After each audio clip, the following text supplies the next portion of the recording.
Hello Commanders and welcome to Melliodas Gaming in a new Conflict of Nations series. As promised, today we are going to start a new solo campaign with an Asian country. In the first place, I've chosen Japan, but it has been taken. So my second choice is going to be Indonesia. This is the first time I am going to play with Indonesia, an interesting country in the Pacific Ocean in Asia, which is going to be a tough challenge for us in solo campaign, especially that we are surrounded by a lot of islands, a lot of countries in the north and also in the south. And furthermore, we need to speak about the poor resources production. How we are going to boost up our resources production. How we are going to manage playing in solo in this Apocalypse 4 speed map with Indonesia. Keep watching till the end. Guys, do not forget to like this video and give me your feedback in the comment section, and also recommend our YouTube channel to your friends because we need your support to keep going. I am so happy that I'm back uploading, back playing Conflict of Nations recently because I was busy in real life. You all know in the comment section, etc. I have been contacting a lot of you recently through Discord, so basically you have an idea what I have been going through. But now that everything is settled, I am going to try to be active again, uploading daily uploads. Of course, we missed the daily uploads in huge solo series with a lot of battles, a lot of challenges coming up ahead. Okay, what defines a successful campaign? What defines a successful game is the first 5 days in every map. Which strategy we are going to follow, how we are going to adapt our strategy with the nation we are playing with, the situation, and also the position, the geographical situation on the map. Indonesia is surrounded. We have a lot of neighbors. We are going to speak about Australia, Philippines, Thailand, Vietnam, and Myanmar. These are the closest neighbors that might be a direct threat to us, especially that we are a huge island and all of our coastal seas that are exposed. So in order to have a fast, low budget start of a game, I am going to start with National Guards and corvettes. Corvettes, they are important early game. Why?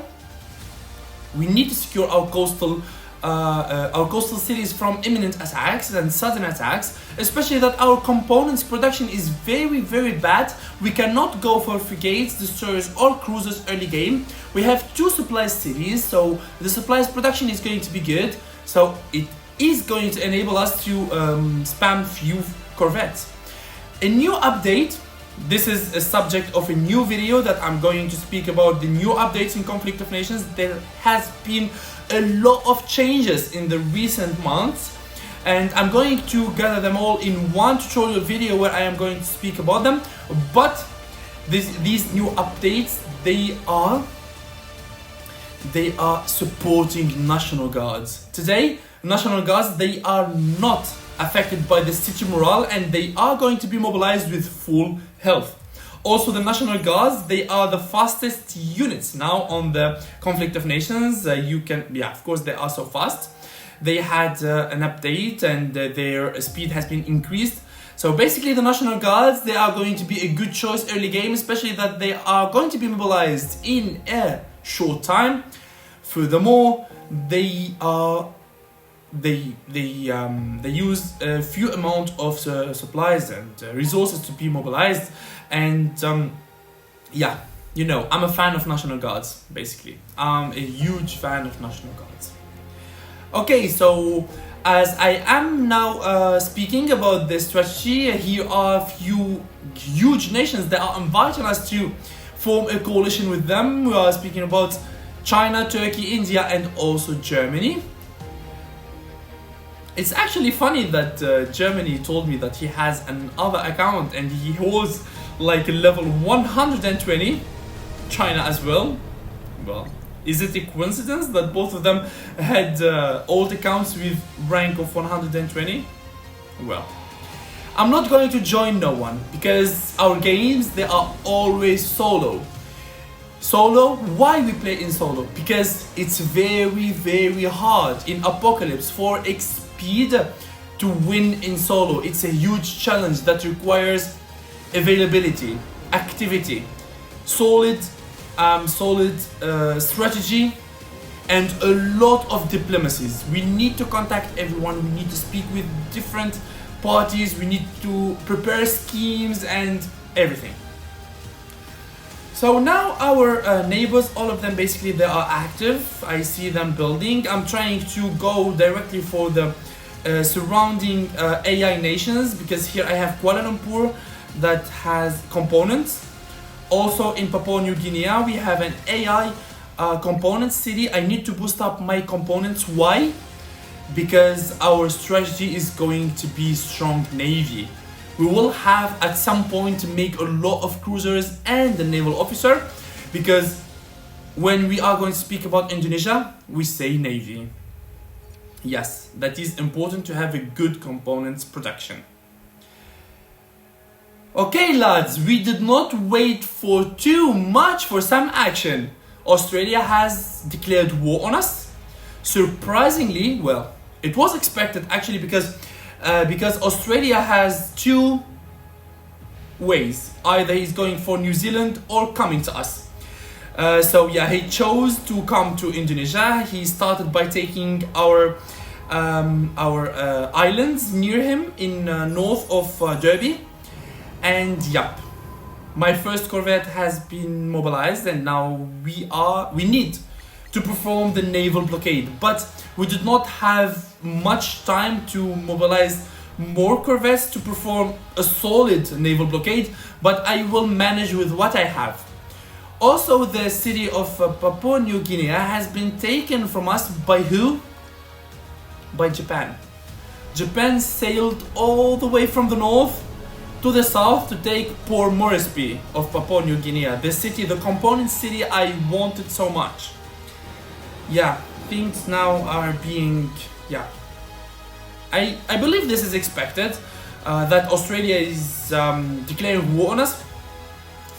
But the bad thing about Indonesia that most of our coastal seas they are exposed. 100% he is on his way now for the city of Makassar, the component city I have. So yeah, I need to spam National Guards as soon as possible to defend my coastal cities, and at the same time corvettes they are required now. They are in a huge need. Okay, change of plans. I'm going to postpone the attack on Kuala Lumpur for later. I'm going to need all of my units on the front, on the Australian front. We have 6 cities, same as Australia. Our chances are even, but the experience is going to play a huge part now, especially that I'm going to, well, I need to try to think how he's going to move and from which side he's going to march, because he has a lot of choices. Either he goes directly to my capital or he goes city by city. So now, judging from his move on my island, this says that he will go for Makassar, my coastal city, which is the nearest one to him. Yeah, I will head there and see if he is residing in that area. Here I am checking my surroundings. Philippines went for Taipei of Taiwan, and also he went for Malaysia. Well, Philippines is taking all of the AI nations around him. Yeah, Philippines also is a huge threat. He might decide to attack us at any time. We need to be cautious. Well, our series never fails to surprise us. Like, yeah, action like usual. Early fights, early invasions. I hope you like the first episode of the Indonesian Empire series. See you guys in the next episode, and bye bye.